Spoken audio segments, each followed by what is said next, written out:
بسم اللہ الرحمن الرحیم الصلاۃ والسلام علی سیدنا یا رسول اللہ وعلی آلہ وصحبہ یا حبیب اللہ الصلاۃ والسلام علیک یا سیدنا یا رسول اللہ وعلی آلہ وصحبہ یا حبیب اللہ۔ آج میں نے بتانا ہے جو ہم پر معراج پر فتویٰ لگاتے ہیں کہ بھئی معراج کہاں پہ لکھا ہے، معراج منانا شرک ہے۔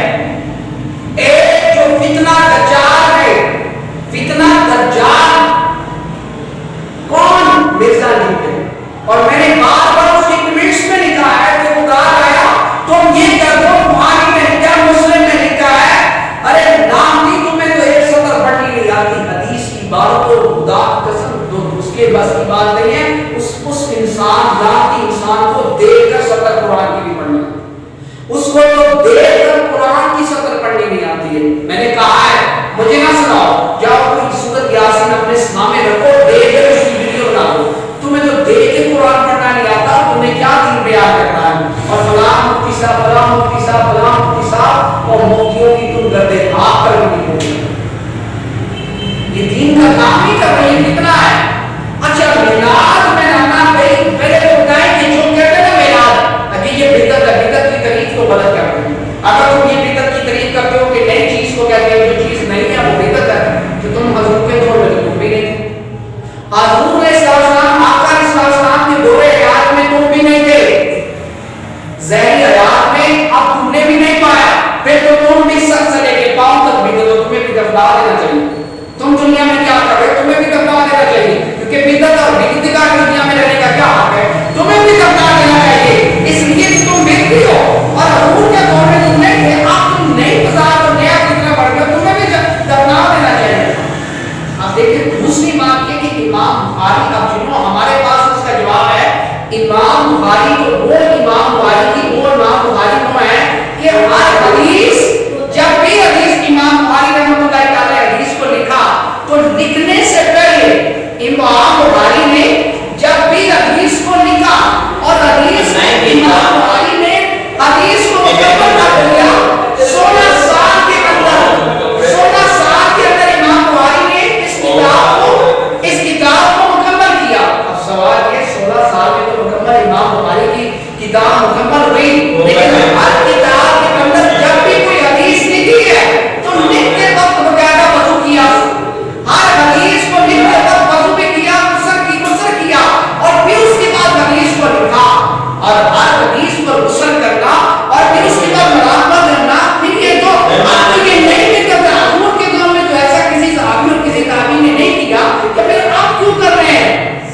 پھر تو آپ کو کوئی اور بخاری ڈھونڈ نہیں چاہیے، اور امام بخاری کے فتویٰ لگاتے ہو، جاؤ بخاری کوئی اور ڈھونڈو، تمہارا بخاری کوئی اور ہے، ہمارا بخاری یہی ہے، تمہارے نزدیک تو شرک ہے، اور غسل فرماتے ہیں اس کے بعد مراقبہ فرماتے ہیں، اور یہ جو باب مانتے ہیں نا امام بخاری نے، یہ جو آپ باب پڑھتے ہیں کتاب الصلاۃ نماز، یہ جو سارے باب اور یہ باب میں جو حدیث کے اندر یہ جو باب آتے ہیں حضور کے روزے کے سامنے، حضور کی سنائی جاریوں کے سامنے بیٹھ کر انہیں باب پڑھتے ہیں حدیث کے، کدھر جا رہے ہیں آپ؟ اور امام بخاری نے اپنی ٹوپی میں حضور کے اوپر بارش کیے، اور جو کہتے ہیں نا کہ یہ شرک ہے، اور وقتوں میں تمہیں عالم کبیر تمہاری حدیث کی سند میں صحابیوں کا نام آتا ہے، اور جب تک صحابی کا نام نہیں کہتے تم حدیث بیان نہیں کر سکتے، تو حضرت خالد بن کو بھی دین سب نے اپنی ٹوپی میں حضور کا ضرور کہتے کہ بعد سورہ کیا ہوا، تو پھر تمہیں امام بخاری کو کیا حضرت خالد بن کے بارے میں کیا کہا جائے گا؟ کہ یہ بات حقیقت پر مبنی ہے، کہ یہ جہالت پر مبنی ہے، حقیقت میں تم لوگوں نے قرآن اور حدیث کو نہیں سمجھا ہے، تو وہ ہر حدیث کو اکٹھا کرتے وقت باقاعدہ کیا پڑھا کرتے تھے، غسل فرماتے تھے، وضو فرماتے، اور اس کے بعد انہوں نے اپنی ٹوپی میں حضور کا ذوالفقار کا باب سنایا۔ لیکن اس کا جواب دے اگر یہ بھی ہے تو پھر اس کا جواب کیا دینا ہے؟ اللہ رسول کے سب کی پسند فرمائے کیا ہوگا؟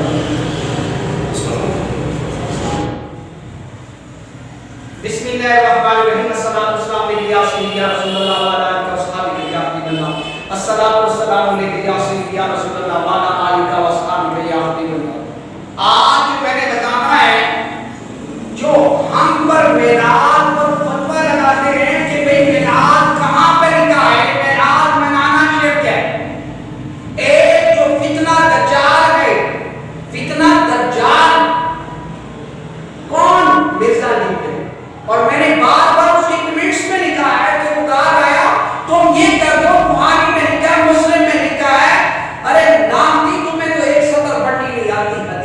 عبارت ہو، خدا کی قسم تو اس کے بس کی بات نہیں ہے. اس انسان لعنتی انسان کو دیکھ کر سطر قرآن کی بھی پڑھنی ہے. اس کو تو دیکھ کر قرآن کی سطر پڑھنی نہیں آتی ہے. میں نے کہا ہے مجھے نہ سناؤ، جاؤ کوئی سورت یاسین اپنے سامنے رکھو، دیکھ کر اس کی ویڈیو بنا دو. تمہیں تو دیکھ کے قرآن پڑھنا نہیں آتا، تمہیں کیا دین بیان کرنا ہے. اور فلاں مفتی صاحب فلاں مفتی صاحب فلاں مفتی صاحب اور مفتیوں کی تم گردے ہاتھ پر بھی نہیں پہنچی. یہ دین کا کام نہیں کر رہی، کتنا ہے. اچھا میلاد میں نانا بھائی پہلے تو بتائیں کہ جو کہتے ہیں نا میلاد کہ یہ بدعت ہے، بدعت کی تعریف تو غلط کرتے ہیں. اگر تم یہ بدعت کی تعریف کرتے ہو کہ نئی چیز کو کہتے ہیں، جو چیز نہیں ہے وہ بدعت ہے، تو تم حضور کے دور میں تو تم بھی نہیں تھے. حضور علیہ السلام آقا علیہ السلام کے دور حیات میں تم بھی نہیں تھے، ظاہری حیات میں اب تم نے بھی نہیں پایا. پھر تو تم بھی سر سے لے کے پاؤں تک بھی تو تمہیں بھی دفنا دینا چاہیے.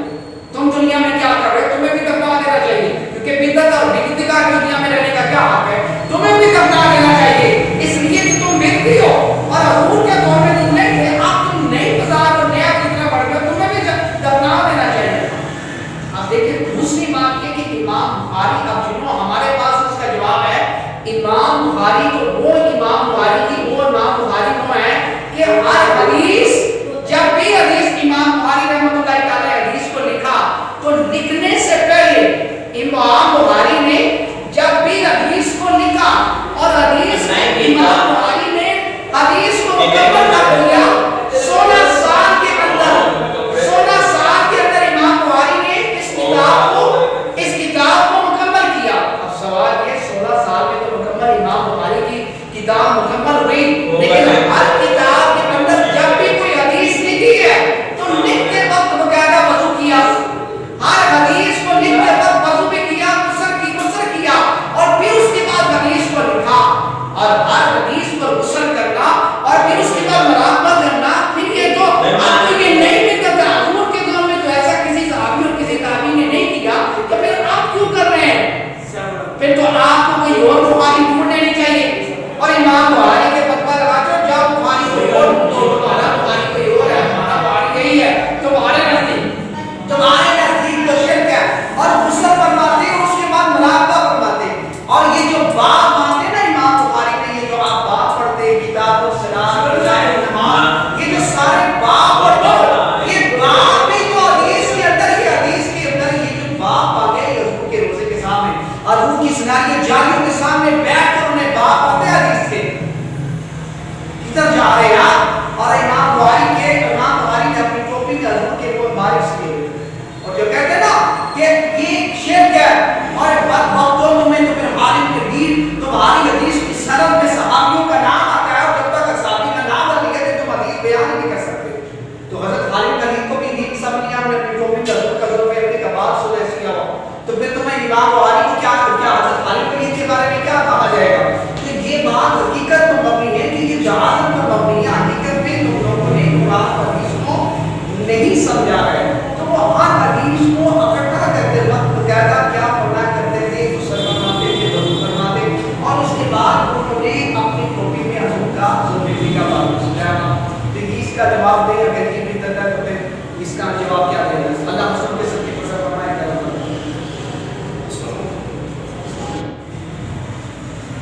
بسم اللہ الرحمن الرحیم. الصلاۃ والسلام علی سیدنا رسول اللہ و علی اصحابہ یا حبیب اللہ. الصلاۃ والسلام علی سیدنا رسول اللہ و علی اصحابہ یا حبیب اللہ. آج میں نے بتانا ہے جو ہم پر میلاد پر فتویٰ لگاتے ہیں کہ بھئی میلاد کہاں پہ لکھا ہے، میلاد منانا شرک ہے. ایک جو فتنہ دجال ہے، فتنہ دجال کون؟ مرزا جی. اور میں نے بار بار اس کی ٹویٹس میں لکھا ہے کہ خدا آیا تم یہ کر دو، بخاری میں کیا مسلم میں لکھا ہے. ارے نام بھی تمہیں تو ایک سطر پڑھنی نہیں آتی. حدیث کی بات تو خدا کی قسم تو اس کے بس کی بات نہیں ہے. اس انسان لعنتی انسان کو دیکھ کر سطر قرآن کی بھی پڑھنی ہے. اس کو تو دیکھ کر قرآن کی سطر پڑھنی نہیں آتی ہے. میں نے کہا ہے مجھے نہ سناؤ، جاؤ کوئی سورت یاسین اپنے سامنے رکھو، دیکھ کر اس کی ویڈیو بنا دو. تمہیں تو دیکھ کے قرآن پڑھنا نہیں آتا، تمہیں کیا دین بیان کرنا ہے. اور فلاں مفتی صاحب فلاں مفتی صاحب فلاں مفتی صاحب اور مفتیوں کی تم گردے ہاتھ پر بھی نہیں پہنچی. یہ دین کا کام نہیں کر رہی ہے، کتنا ہے؟ اچھا میلاد میں نانا بھائی پہلے تو بتائیں کہ جو کہتے ہیں نا میلاد کہ یہ بدعت ہے، بدعت کی تعریف کو غلط کرتے ہیں. اگر تم یہ بدعت کی تعریف کرتے ہو کہ نئی چیز کو کہتے ہیں جو چیز نہیں ہے وہ بدعت ہے تو تم حضور کے دور میں تم بھی نہیں تھے. حضور علیہ السلام آقا علیہ السلام کے دور حیات میں تم بھی نہیں تھے، ظاہری حیات میں اب تم نے بھی نہیں پایا، پھر تو تم بھی سر سے لے کے پاؤں تک بھی تو تمہیں بھی دفنا دینا چاہیے. تم دنیا میں کیا کر رہے ہو؟ تمہیں بھی دفنا دینا چاہیے، کیونکہ بدعت اور بدعت کا دنیا میں رہنے کا کیا حق ہے؟ تمہیں بھی دفنا دینا چاہیے، اس لیے کہ تم بدعتی ہو اور حضور کے دور میں تم نہیں تھے، اب تم نئی بازار اور نیا کتنا بڑھ گیا، تمہیں بھی دفنا دینا چاہیے. اب دیکھیں دوسری بات یہ کہ امام بخاری، اب جنہوں ہمارے پاس اس کا جواب ہے امام بخاری تو وہ امام بخاری کی وہ امام بخاری کو ہے کہ ہر حدیث جب بھی حدیث امام بخاری رحمۃ اللہ تعالی حدیث کو لکھا تو لکھنے سے پہلے امام بخاری نے جب بھی حدیث کو لکھا اور حدیث امام بخاری نے حدیث کو مکمل کر دیا 16 سال کے اندر، 16 سال کے اندر امام بخاری نے اس کتاب کو مکمل کیا. اب سوال یہ 16 سال میں تو مکمل امام بخاری کی کتاب مکمل ہوئی، لیکن ہر کتاب کے اندر جب بھی کوئی حدیث لکھی ہے تو لکھتے وقت باقاعدہ وضو کیا، ہر حدیث کو لکھتے وقت وضو بھی کیا، غسل کیا اور پھر اس کے بعد حدیث کو لکھا. اور ہر حدیث پر غسل کرنا اور پھر اس کے بعد مراقبہ کرنا، یہ تو آپ کو یہ نہیں نکلتا. حضور کے دور میں تو ایسا کسی صحابی اور کسی تابعی نے نہیں کیا تو پھر آپ کیوں کر رہے ہیں؟ پھر تو آپ کو کوئی اور بخاری ڈھونڈ لینی چاہیے اور امام بخاری کے فتویٰ لگا دو، جب بخاری کوئی اور تو تمہارا بخاری کوئی اور ہے، ہمارا بخاری یہی ہے، تمہارے نزدیک تو شرک ہے. اور غسل فرماتے ہیں اس کے بعد مراقبہ فرماتے ہیں. اور یہ جو باب مانتے نا امام بخاری نے، یہ جو آپ باب پڑھتے ہیں کتاب الصلاۃ نماز، یہ جو سارے باب اور یہ باب نہیں تو حدیث کے اندر یہ جو باب آ گئے حضور کے روزے کے سامنے، حضور کی سنائی جاہلیوں کے سامنے بیٹھ کر انہیں باب پڑھتے حدیث کے کدھر جا رہے ہیں. اور امام بخاری نے اپنی ٹوپی میں حضور کے اوپر بارش کی ہوئی اور جو کہتے ہیں نا کہ یہ شرک ہے اور وقتوں میں تو پھر عالم کے دین تمہاری حدیث کی سند میں صحابیوں کا نام آتا ہے اور جب تک صحابی کا نام نہیں کہتے تم حدیث بیان نہیں کر سکتے. تو حضرت خالد علی کو بھی دین سب نے اپنی ٹوپی کا ذکر میں اپنے کباب سے ایسے کیا ہوا تو پھر تمہیں امام بخاری کو کیا حضرت خالد علی کے بارے میں کیا کہا جائے گا؟ تو یہ بات حقیقت پر مبنی ہے کہ یہ جہالت پر مبنی ہے. حقیقت میں تم لوگوں نے قرآن حدیث کو نہیں سمجھا ہے. تو وہ ہر حدیث کو اکٹھا کرتے وقت بقاعدہ کیا پڑھنا کرتے تھے، غسل فرماتے تھے، وضو فرماتے اور اس کے بعد انہوں نے اپنی ٹوپی میں حضور کا زبیدی کا باب سنایا. تو اس کا جواب دے اگر یہ بھی تک اس کا جواب کیا دینا؟ اللہ